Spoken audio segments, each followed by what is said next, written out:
afternoon, everyone. In this video, I will be continuing the three affective domains that affects the second language acquisition. In the last time, we've already tackled the first affective domain, which is the self-esteem. And now, I will be talking about the second and third affective domain, which is the attribution theory, self-efficacy, and willingness to communicate. So, attribution theory or self-efficacy. A psychologist, Bernard Weiner, suggests that attribution theory focuses on how people explain their success and ways of failure. So, as a human, we always have a goal or personal objectives in life, and we always have a ways on how to achieve these particular objectives, and we also have different reasons of failure. In self-efficacy, there are four explanations on success and failures in personal objectives in life. We have the ability, effort, perceived difficulty to a task, and luck. According to Weiner, learning attribution explains that failure to get a high grades in final exam in language class might be the result of the amount of ability or effort that a student exerted to get a high grade, and some believe that it is a result of bad luck or a perceived difficulty to a task. Now, we are done with the two affective domains of language acquisition, and we are bound to the last part, which is the willingness to communicate. Willingness to communicate defined as a person's will to participate in a particular activities inside and outside the school, or it is perhaps a choice or a result of mental, social, or physical health. In early studies, Maxine Thier found that a number of factors like shyness or avoidance of learning second language affects the student's willingness to communicate or his willingness to learn second language. On the other hand, a high level of willingness to communicate and the communicative ability of a person does not necessarily mean that he is willing to engage or willing to learn second language. Perhaps it is always his free will whether he chose to give participation or not. And that's the end of my report about the three affective domains of language acquisition. And now, we will give the floor to the second reporter. Thank you and God bless. Good afternoon, sir. I am Mian Bustillo, and my lecture is the continuation of personality factors. So, inhibition. Inhibition is to hold back or prevent responses to protect ego. All human beings, under understanding of themselves, build sets of defenses to protect the ego. So there are two main elements that cause inhibition: cognitive factors and affective factors. In cognitive factors that cause inhibition are grammar, vocabulary, and pronunciation. In affective factors that cause inhibition are lack of motivation, shyness, and self-confidence. So first, let us tackle the cognitive factors. Grammar was an element of language that present the pattern of language. So Thornbury explained that grammatical structure was crucial in learning language, but it did not took up that grammar should be the starting point of learning. So students' grammatical judgment inhibited them to take a part in conversation because of afraid to produce some words ungrammatically. Next is vocabulary. Students need vocabulary to produce language. So, if a learner that has lack of vocabulary, they cannot arrange a sentence, share ideas, and cannot build communication. That is why a vocabulary becomes one cause of students' problem in speaking. Lastly is pronunciation. Pronunciation is the important part in oral communication, produce accurate information and meaningful communication. So students' difficulty in pronouncing words will affect their performance. So why does it make the cause of inhibition? So if the students cannot pronounce the words properly, hilion na lang niya nga dili mo istorya kay mahadlok siya nga pronunciation niya, mispronouncing niya ang words. That's why nako siyang inhibition. Next is, on the other hand, ineffective factors that cause inhibition are lack of motivation, shyness, and self-confidence. So, in lack of motivation, if a learner who are not motivated is difficult in learning second language. Because if you are motivated, you have the desire, you have desire and interest of what you are doing and what you also in lack of motivation, if a learner was not motivated, it is difficult for in lack of motivation, if a learner who are not motivated is difficult in learning the second language. Because if you are motivated, you have the desire and interest of what you are doing, and you also make self-concept on how to reach your goal, which is to learn a second language. And if you are motivated, you are easy to learn because motivation and successful learning are intimately linked.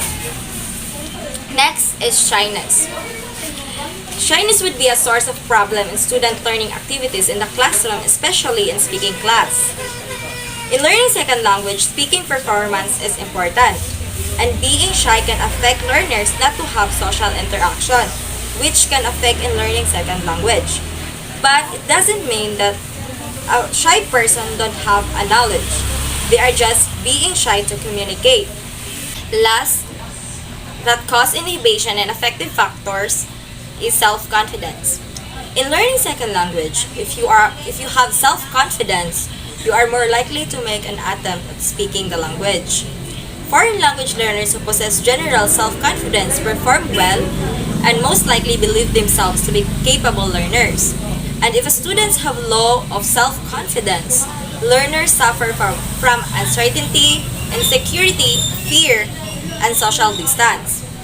They would rather keep silent while others do talking, showing that the students are lack of confidence to communicate because they feel that their English is bad and feel that they cannot speak English well. The other personal factors that affect students in second language acquisition and performing their second language is language ego. According to Toyora and Ehrman 1996, language ego, the human ego encompasses language ego or the very personal egoistic nature of second language acquisition. Meaningful language acquisition involves some degree of identity conflicts as language learners take a new identity conflict as learners take a new identity with their newly acquired competence. In other words, language ego is a way of someone in developing their personal mode of thinking, feeling, and acting in second identity.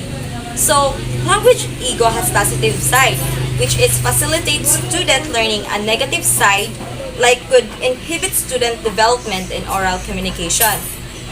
Generally, language ego brings negative side in second language acquisition. Such easy creates students' sense of fragility, defensiveness, and raising of inhibitions. Students with lack of language ego will be losing face-to-face communication. So, Toyora designed an experiment using small quantities of alcohol to induce temporary states of less than normal inhibition in the experimental group of subjects. So, si Toyora daw, nagamit siya ang alcoholic drink gigamit niya ang alcoholic drink. So, the performance on a pronunciation test and type of subjects given the alcohol was significantly than the performance of a control group. So, in Toyora's experiment, discovered that a person that has small quantities of alcohol in his body who significantly has a better performance on a pronunciation. So, Toyora colleagues concluded that a direct relationship existed between empathy and pronunciation ability in a second language.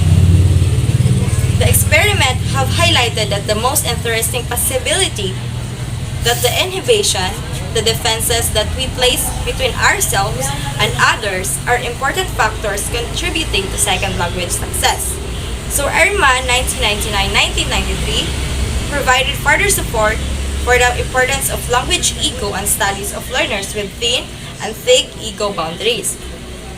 Ehrman has suggested that the openness, vulnerability, and ambiguity tolerance of those with thin ego boundaries create different pathways to success from those with hard-driving, systematic, perfectionistic ego. So putting inhibition as a defense in learning a second language has a good and bad outcome in learning a second language. But we should always remember that learning is accurately aware that second language learning actually necessitates the making of mistakes. Children learning their first language and adults learning a second language can really make progress only by learning from their mistakes. Next is rest taking. So, as we have just know, inhibition or building defenses around our egos can be a deterrent. In rest taking, this factor suggests that the important characteristic of successful learning of a second language. So, what is rest taking? Rest taking learners have to be able to gamble a bit, to be willing to try out hunches about the language and take risks of being wrong. So according to BB 1983, she described some of the consequences that foster learners' fear of rest taking. A bad grade in the course, a fail on the exam, punishment or embarrassment, fear of looking ridiculous, fear of frustration coming from listeners and others. The classroom antidote to such fear is to create a climate of acceptance that will stimulate confidence and encourage participants to experiment and to discover the target language, allowing themselves to take risks without feeling embarrassed. So risk takers learners are easy to learn second language because risk takers are willing to try, to ask, or to answer when there are a question given from the teacher. They are also will try to speak using target language even though they pronounce the words in. Next is language anxiety. Focuses more especially on the situational nature of state anxiety. So there are three components of foreign languages. Foreign language anxiety have been identified in order to break down the construct into researchable issues. The communication apprehension, fear of negative social evaluation, and three is test anxiety. In communication apprehension, arising from learners' inability to adequately express mature thoughts and ideas.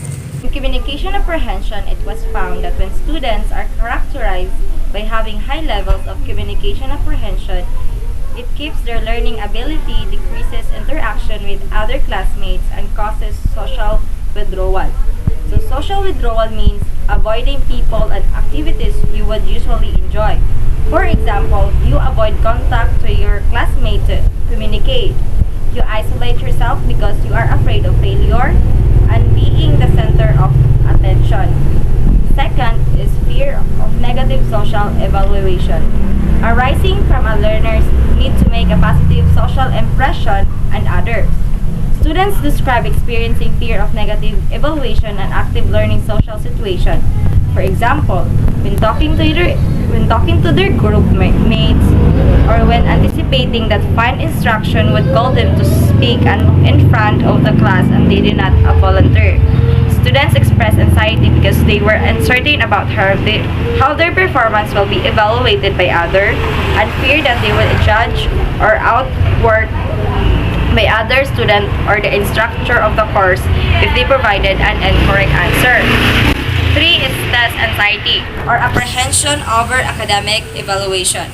In other words, test anxiety is a feeling of agitation and distress associated with test taking, which impact your ability to study or perform on the test. A student with really strong test anxiety may even feel like he or she might pass out throughout. Test anxiety is not the same as doing poorly on a certain test because your mind is on something else. Common causes of test anxiety or lack of preparation and negative attitudes. In conclusion, high levels of language anxiety are associated with low levels of academic achievement and second language learning. Second, socially, learners with higher language anxiety have the tendency to avoid interpersonal communication more often than less anxious learners. Another important side to be applied to our understanding of anxiety lies in the distinction between deliberative and passivative anxiety, or what Oxford 1999 called harmful and helpful anxiety. Deliberative anxiety considered as a harmful and facilitatively anxiety is helpful. Deliberative anxiety is being in state of unease, worry or fear which makes in a situation to perform a certain task or function in a situation. Facilitative anxiety is level of anxiety that an individual perceives as assisting performance. Facilitative stress responses are characterized by better test performance, greater confidence, and helpful anxiety perceptives, whereas deliberative responses can consist of poorer performance, lower confidence, and hurtful anxiety perception are less favorable. Next is tension.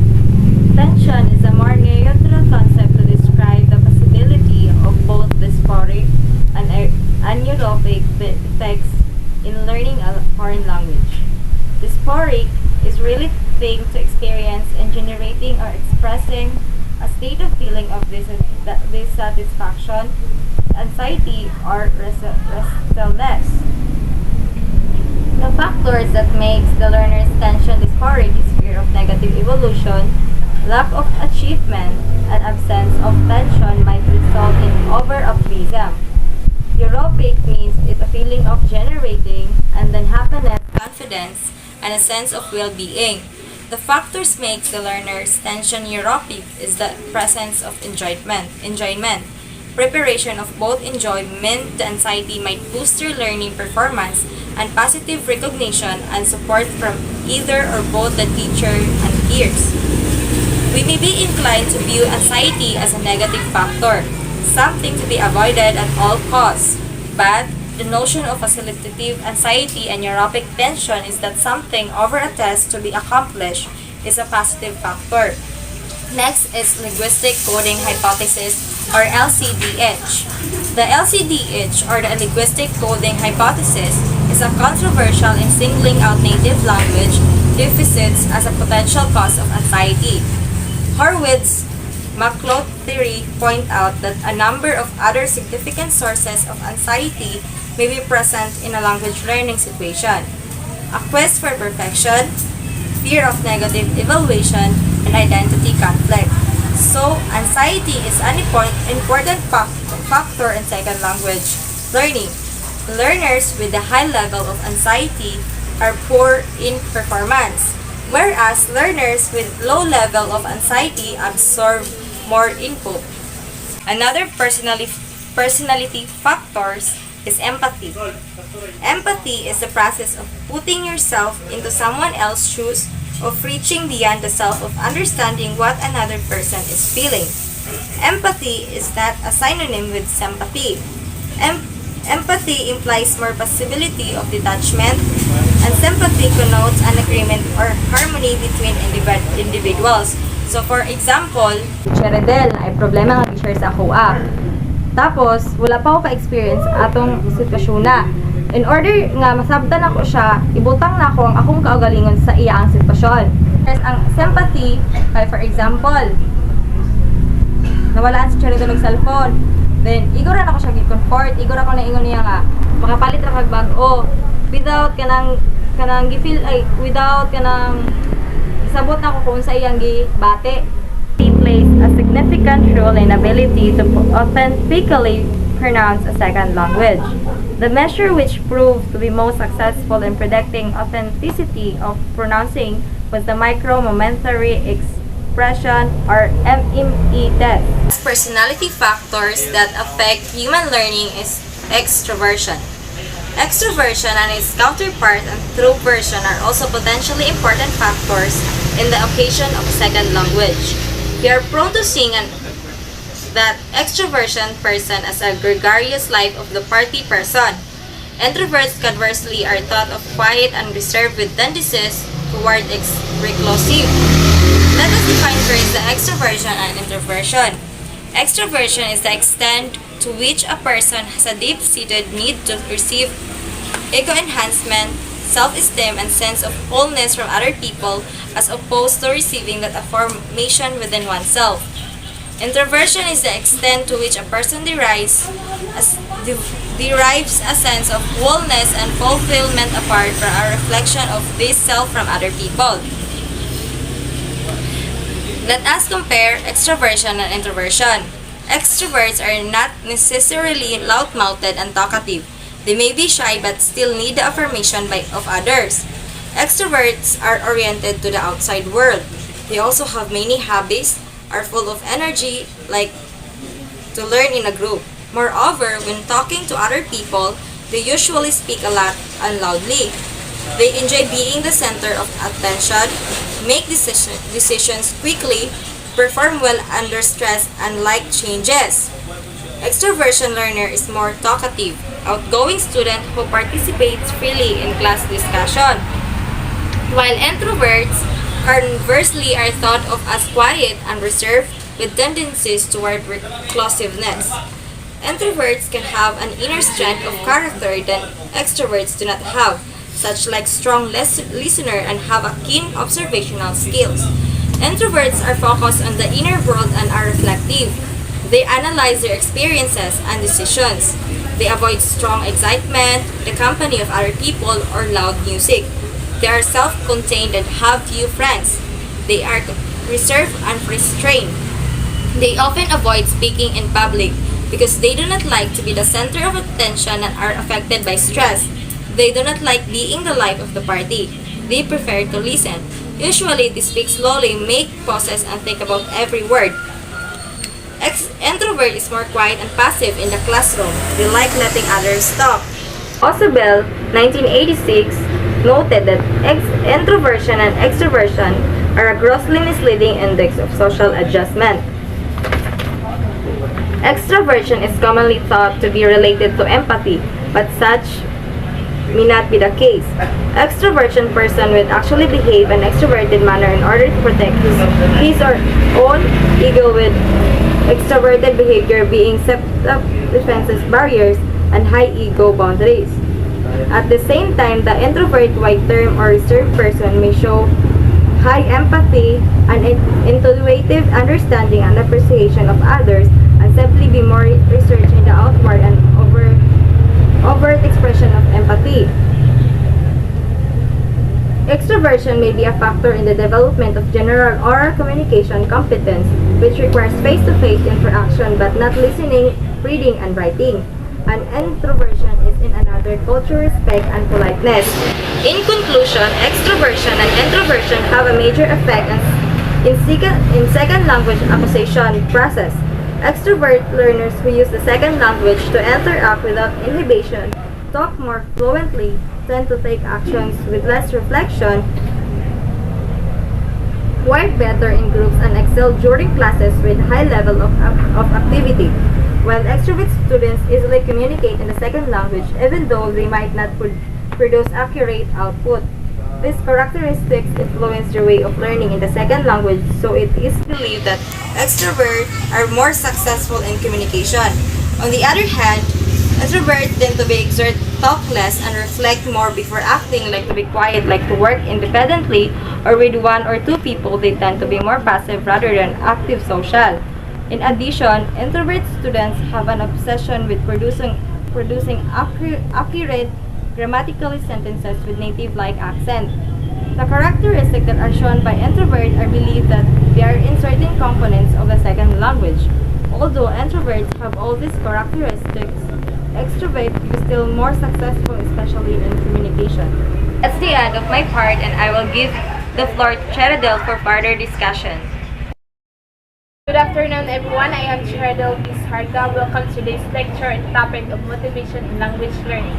In this lecture, we will discuss the different perspectives on motivation, including behavioristic, cognitive, and constructive perspective. We will also examine the different orientation to language learning, including the instrumental, integrative orientation, and intrinsic and extrinsic motivation. Let's start with behavioristic perspective on motivation. According to this perspective, motivation is driven by anticipation of rewards and desire to receive positive reinforcement. External and individual forces are in control in this perspective. For example, let's say a student is taking an online course and is motivated by anticipation of rewards. This course has grading system in which students receive points for completing assignments or quizzes, and those points add up to determine their final grade. The student is motivated to complete the assignments and quizzes because they want to earn a high grade and receive positive reinforcement from their instructor. The external and individual force, such as grading system and desire for positive reinforcement, are in control of the student to motivation to learn. In this scenario, the student motivation is driven by the behavioristic perspective of motivation, which emphasizes anticipation of rewards and desire for positive reinforcement as key factors in motivation. The student learning behavior is influenced by external and individual forces that are in control, such as grading system and desire for positive reinforcement. In construct, the cognitive perspective our motivation suggests that motivation is driven by basic human needs, the degree of effort expanded, and external individual force in control. For example, let's say a student is motivated to learn a new language because they have a new basic need to communicate with others and be understood. The student is also aware that learning a new language will acquire a degree of effort on their part, such as practicing pronunciation and grammar rules. The internal individual force, such as students' own needs and effort expended, are in control of the student motivation to learn. In this scenario, the student motivation is driven by cognitive perspective of motivation, which emphasizes basic human needs and degree for effort expended as key factors in motivation. The student's learning behavior is influenced by internal and individual forces that are in control, such as student own needs and the effort they put in learning the new language. Finally, the constructive perspective in motivation suggests that motivation is influenced by social context, community, social status, security of the group, and internal interactive force are in control. For example, let's say a student is part of the language learning community that values the social status and security of the group. The student motivated to learn the language not only for their own personal fulfillment, but also to be accepted and respected within the community. The social context and community are important factors that influence the student's motivation to learn. The internal and interactive force, such as the student's sense of belonging, the desire to be part of the community, are in control of the student motivation to learn. In this scenario, the student motivation is driven by constructive perspective of motivation, which emphasizes the social context, community, social status, and security of the group as key factors in motivation. The student's learning behavior is influenced by internal and interactive forces that are in control, such as the student's sense of belonging and desire to be part of the community. Moving on to the orientation of language learning, we have the instrumental and integrative orientation.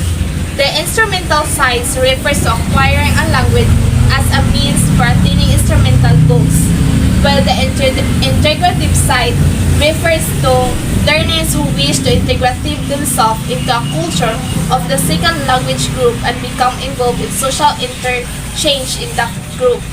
Here is an example scenario of instrumental and integrative orientation in learning.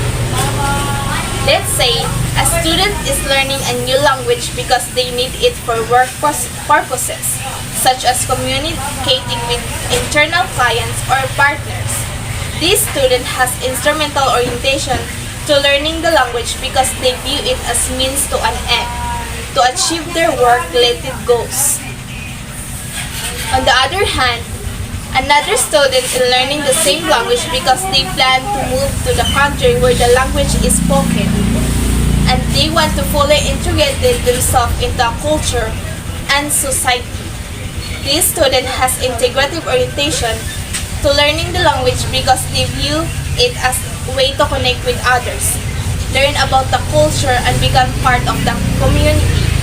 In this scenario, the first student has instrumental orientation to learning the language, while the second has integrative orientation.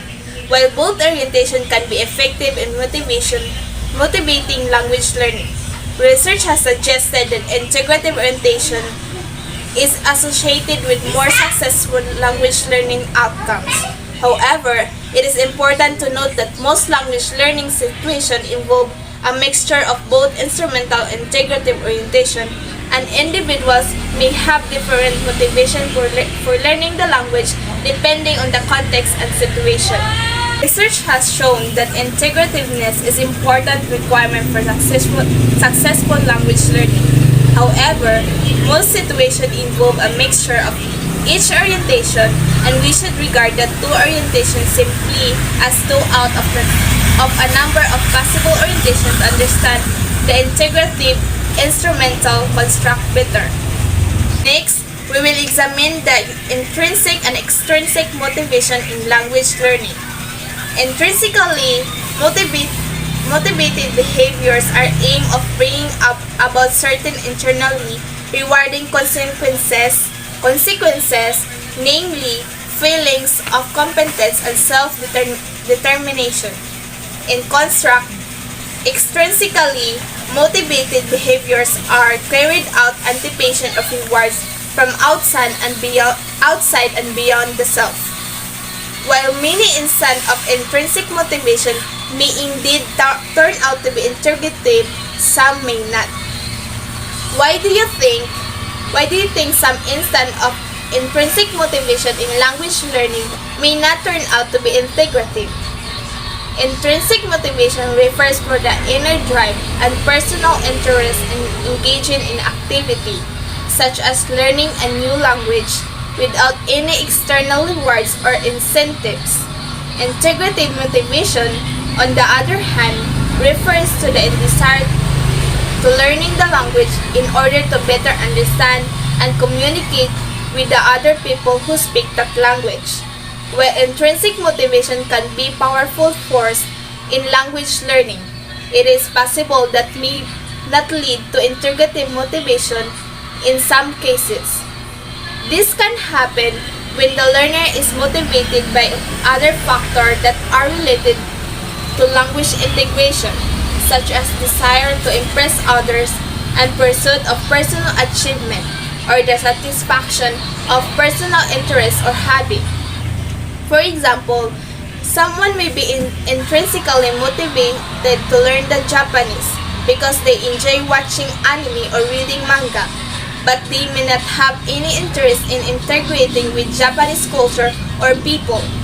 Similarly, someone may be intrinsically motivated to learn the language for career advancement, but they may not be interested in integrating with culture or people who speak that language. Therefore, while intrinsic motivation can be a great starting point of language learning, it is important for learners to also cultivate integrative motivation if they want to fully immerse themselves in language and culture of the people who speak it. Here's an example scenario of intrinsic and extrinsic motivation in language learning. Let's say a student is learning a new language because they have a genuine interest in language and the culture associated with it. They enjoy learning new vocabulary and practicing grammar and engaging conversation with native speaker. This student is intrinsically motivated to learn the language because they find it personally rewarding and satisfying. On the other hand, another student is learning the same language because their employer requires them to be proficient in it for a work assignment in foreign country. This student extrinsically motivated to learn because they are doing it to receive reward or avoid punishment. The reward is, in this case, it is opportunity to go on the work assignment, while the punishment is the risk of losing their job if they don't meet the language proficiency requirements. In this scenario, the first student is intrinsically motivated to learn the language, while the second student is extrinsically motivated. The first student motivation is driven by internal factors such as their genuine interest in language and culture, while the second language motivation is driven by external factors such as requirement for their employer. Research has shown that intrinsic motivation is typically more effective for long-term and enjoyment of learning, but both intrinsic and extrinsic motivation can play a role in language learning. Studies have shown that intrinsic motivation is superior to extrinsic motivation for long-term retention. In fact, Maslow also agreed that extrinsic motivation is clearly superior to extrinsic motivation. Ultimately, we are motivated to achieve self-actualization once our basic physical, safety, and community needs are met. In conclusion, motivation plays a crucial role in language learning. Differently, perspective, orientation, and types of motivation affect how learners engage in learning process. While there are many different factors that influence motivation, it is clear that intrinsic motivation is most powerful for long-term retention. Thank you for joining me today's lecture, and I hope you find informative and helpful. I introduce to you the next lecturer, Joanna Marshall, for the topic of the neurobiological effect. So hi everyone, I am Joanna M. Marshall, and today I am going to discuss the neurobiological basis of affect. What is neurobiological? It is the study of the nervous system and how the brain works. Since we study the personality that affects in learning a second language, it would be neglectful if we don't study the neurobiological basis of affect. There are some techniques, the positron emission tomography and magnetic resonance imaging, that saw significant advances in the empirical study of the brain.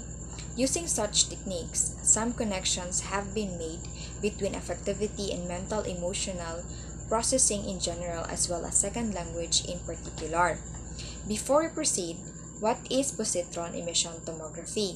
It is a scanner that can show the size, shape, and function of the brain, while magnetic resonance imaging is a scanner to diagnose a variety of conditions from torn ligaments to tumors, useful for examining the brain. In the human brain, John Schumann singled out one section of the temporal lobes, the amygdala. Amygdala is the integrative center for emotions, emotional behavior, and motivation, a major player in the relationship of affect to language learning. In other words, if you see, hear, or taste something, the amygdala helps you to decide whether or not your perception is novel, pleasant, relevant to your needs or goals, manageable if you can potentially cope up with it, and compatible with your own social norms and self-concept. For example, the teacher said, "Okay, you will need to report each topic individually." It is believed that the amygdala sends you a neural signals to the rest of the brain indicating that what you heard was unpleasant or unmanageable when you start to feel anxious. So mao din ang kanading makulbaan ta kanang kanungtang mga oral recitation, kanading amygdala nagsend din sa tuag neural signals mo nang makulbaan ta kaya ang ato nadunggan was unpleasant or unmanageable. So there are a number of foreign language motivation in terms of their neurobiological properties. Example, I enjoy learning English very much. That is referred to pleasantness. Studying French can be important to me because it will allow me to, that is goal relevance. I never felt quite sure of myself when, that is coping potential. And being able to speak English will add to my social status, that is norm or self-compatibility. John Schumann conclusion said positive appraisals of the language learning situation enhance language learning, and negative inhibit second language learning. Instead of condemning our potential for failure when learning a second language, it is preferable to motivate ourselves for effective learning. So when learning a second language, usahay mo yung ta sa tong kaugalingon na dili jud ako ni kayo kalisod kayo. But John Schumann said that it's very important to motivate ourselves in learning a second language. So always look for the positive side. Wood and Schumann further explanation of the neurobiological basis of motivation as sustained deep learning, the kind of learning that requires an extended period of time to achieve. Unlike intrinsic motivation, is rooted in the biological concept of value.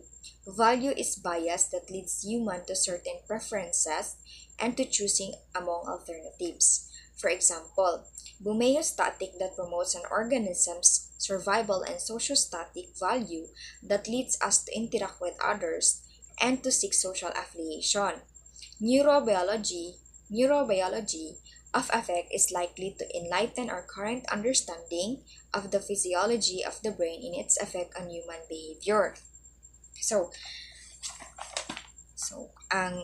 next is the personality types and language acquisition.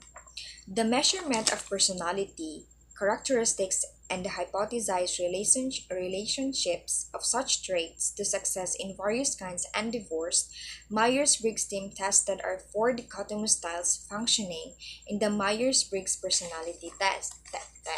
So, Myers-Briggs personality test has 4 dichotomous tests. So, first is introversion versus extroversion. So I assume that all of you knows what is introversion and extroversion.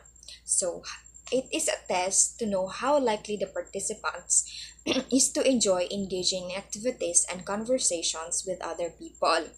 Extrovert people may gain energy from these interactions while introverts prefer their own company. So it's not dili pwede na when you are a teacher dapat kabalo ka sa mga personality sa imong estudyante because for example, the other one is an introvert, the other one is an extrovert. It is not good na maghatag ka group activity because introvert people never enjoy it because they prefer their own company man. So the second one is sensing versus intuition. It is how participants naturally learn about the world. Sensing individuals may prefer to gather data from their 5 senses, while intuitive individuals may be more likely to consider gut feelings and abstract ideas. Kaning mga sensing person, they prefer proven procedures. Kanang na-experience na jud nila and proven and tested na, while intuitive people like discovering possibilities. So the third one is thinking versus feeling. It is how individuals prefer to make decisions. Thinkers may be more likely to use logic and data, while feelers may be more likely to consider how the consequences of a decision make them feel. So, thinker evaluate based on facts. Mo na siyang mag-evaluate sila based on facts. While feelers, aware lang sila not of their own emotions but the emotions of others too. So, the fourth one is judging versus perceiving. The final preferences pair judges how you process the surrounding world every day. Those who prefer judging may prefer order, while those who prefer perceiving may be more flexible. So, judging prefer clarity and closure. They stick with the plan, while perceiving persons prefer to keep options than to make a clear plan of action. So, 16 personality profiles or combinations are possible. For example, managers may be aided in their understanding of employees by understanding their character type. ISTJs or introversion, sensing, thinking, judging make better behind-the-scenes workers, while ENFP or extroversion, intuition, feeling, judging might be better at dealing with the public. Teachers' understanding of the different characteristics of the learners are important. Let's say ES or extroversion sensing person will excel in group work. IS or introvert sensing person prefer individual work. So, what kind of learner are you? Kaya it is very important man na to know your personality. Kaya to know what strategy to use in learning a second language. So they discovered that there is a link between Myers-Briggs personality test and second language learning. They found out that their subjects exhibited some differences in strategy use depending on their Myers-Briggs type. For example, extroverts use social strategies consistently and easily while introverts rejected them. Sensing students displayed a strong liking for memory strategies. Intuitive were better at compensation strategies. The thinkers commonly use metacognitive strategies and analysis while feelers rejected such strategies. And feelers use social strategies while thinkers did not. And judgers rarely use the affective strategies that the perceivers found so useful. These findings notwithstanding, we should not be too quick to conclude that psychological type can predict successful and unsuccessful learning as the authors readily admit. It is said that success of learning a second language depends on the different strategies associated with one's native learning preferences. In other words, successful learners know their preferences, their strengths, and their weaknesses with their natural preferences. So, when learning a second language, it is very important to know your personality because diha ta magdepende kung what strategy to use based on your personality test.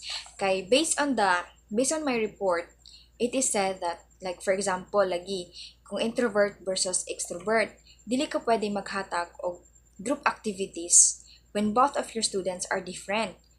They have different personality. Na introvert, na extrovert, na mga sensing, na intuition, na thinker, na feeler, na apoy judger, na apoy perceiver. So it is very important to know your personality, to know what strategy to use in learning a second language. So let us now move on to measuring affective factors. So, affective factors are the emotions and attitudes people have about themselves or the surrounding environment. There are few affective factors that can impact second language acquisition in positive or negative ways depending on whether the emotion or attitude are positive or negative. Some affective factors can be reliably measured by means of indirect measures or by formal interviews. But these methods are expensive and require a highly trained expert to administer them. And so, in the spirit of practicality, we relied on Myers-Briggs personality tests, the paper-pencil test that asks for self-ratings by the learners.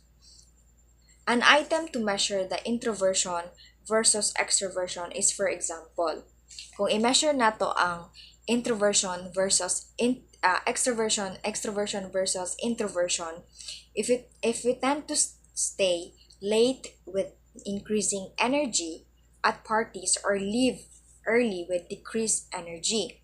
Mo na siya ang pagtest sa introversion versus extroversion.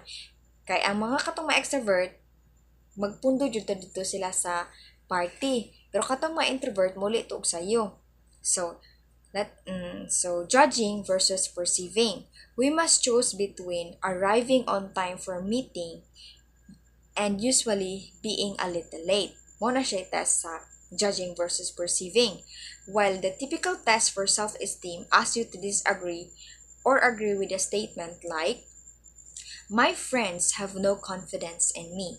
And for empathy to indicate the sentence, I am generally patient with people, accurately describes you. Such tests can be conveniently administered to hundreds of subjects by computer and analyzed statistically. The FLCAS, or the Foreign Language Classroom Anxiety Scale, to measure the construct the language anxiety as distinct from anxieties associated with other non-language performance, speaking in class makes me feel uneasy, to which the students must respond across a scale of agreement or disagreement. Unlike MBTI or Myers-Briggs Test Indicator, the FLCAS was designed for the use of second language acquisition. First, the most important issue in measuring effectivity in the problem of validity. So, in measuring the affective factors, na siya mga issue. So, ang first issue niya is effectivity is the problem of validity. So, since we use the paper-pencil personality test, na siya kinalan to siya i-test kung tinuod ba gyud siya nga matest ba gyud siya kung effective ba gyud siya mo na siya the problem of validity. Because most tests use a self-rating method, one can justifiably ask whether or not perceptions are accurate. We can conclude that the paper and pencil self-rating may be valid ang paper pencil if the tests have been widely validated previously. Kung kato siya nga test, isa ni Agi na napatunayan na siya nga tinuod ba gyud siya nga effective gyud siya. And the second one is we do not rely only on one instrument or method to identify a level of activity. To test nga ang Myers-Briggs personality test ba kung tinuod ba gyud siya, dili lang ta mag-rely sa isa lang